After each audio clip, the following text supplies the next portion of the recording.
Hey, what's up, guys? Welcome back to another video. Now, guys, another elimination. I know, I'm 2 days late on this, but I didn't have the time. Like I said, if I had the time, I would make a series, recap. Jets, Oilers, 4 games. It took 4 games. No. I said, Bruins and Capitals. Who predicted 5 games for that? But who the hell predicted 4 games? If you predicted 4 games, respects to you. Go play the Lotto Max. Do something. There is no way.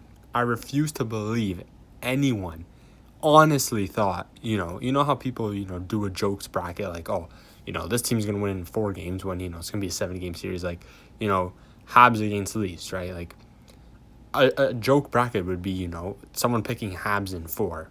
But if you seriously and honestly thought the Jets were going to win in 4, all respects to you, and go play the Lotto Max. Because I predicted Edmonton in 6. And I said the only way the Jets win this series is if they shut down McDavid, Draisaitl, and Hellebuyck plays like a Vezina winning goalie. And the first 2 games, they shut down McDavid and they shut down Draisaitl. And those 2 games was good enough to go up 2-0. And then obviously, you can't keep off McDavid and Draisaitl off the scoring sheet for so long, because Draisaitl got 5 points in 2 games. McDavid got 4 points in 2 games. They shut them down. And Winnipeg's game plan was whenever McDavid was on the ice, someone would always go on him. Always. Someone was always on McDavid. And, the Jets, one of the X factors in that series was definitely Kyle Connor. What a hell of a series that guy played. Definitely, he was the Jets' best player in my opinion. Kyle Connor, obviously scored the game-winning goal, but, I mean, he had that game too, game 4, triple overtime, and obviously an X factor goes to Darnell Nurse. Since we're talking about triple overtime game 4, Darnell Nurse, I'm pretty sure played 56 minutes. Wow. And I think Seth Jones played 59 minutes when Columbus and Tampa went to 4 overtimes in August. So just 3 minutes shy of the all-time played minutes in a playoff game. But and I know it was a 4-game series, but that has to go down as one of the closest 4-game series we've ever witnessed. 3 of the 4 games went to overtime. Game 2 went to first overtime. Game 3 went to double overtime, and Game 4 went to triple overtime, if I'm not mistaken. Like, only 1 game did not go to overtime. The other 3 games went to overtime, and we witnessed a 4-1 comeback win, 5-4 in overtime. You're telling me that is not the closest 4-game series you've ever witnessed in your life, because that is for me. We all predicted Colorado beating St. Louis in 4 or 5 games. They won in 4, spoiler alert.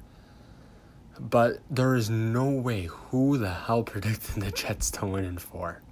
Like I said, Edmonton is just not a playoff team. They're not. They're a regular season team. That team has 0 depth. And if you're Winnipeg, if you're Edmonton, you know what you got to do. You got to add depth on your team. You can't rely on McDavid and Draisaitl to get all your points. It's just not going to work come playoff time. It won't. People will shadow them. And that's what the Jets did. They shadowed McDavid. Whenever McDavid was on the ice, they always had someone on him. When he entered the zone, there was 3 to 4 guys on him. That is just embarrassing to the Oilers. And it was bad enough that Wayne Gretzky even had to step down. I mean, how bad do you have to be?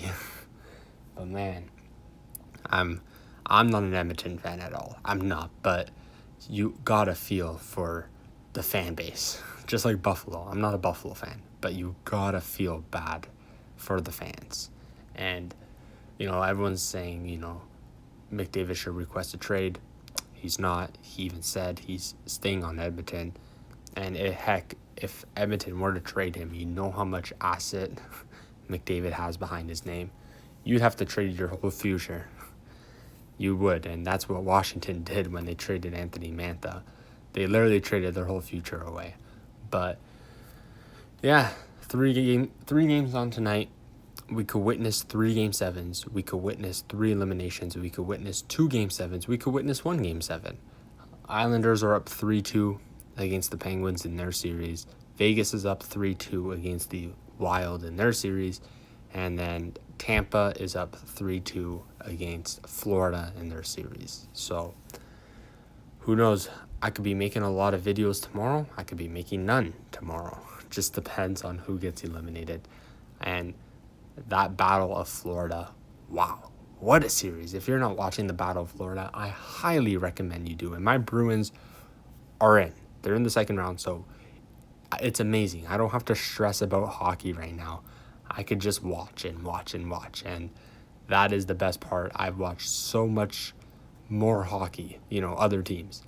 I did not watch a single game of the Carolina and Nashville series, and that's because, whenever the Bruins played, Nashville played. And this was the first game I got to watch Nashville versus Carolina. And what a game that was. Wow. So yeah, tell me what you guys think down below, and I'll see you guys in my next video. Peace.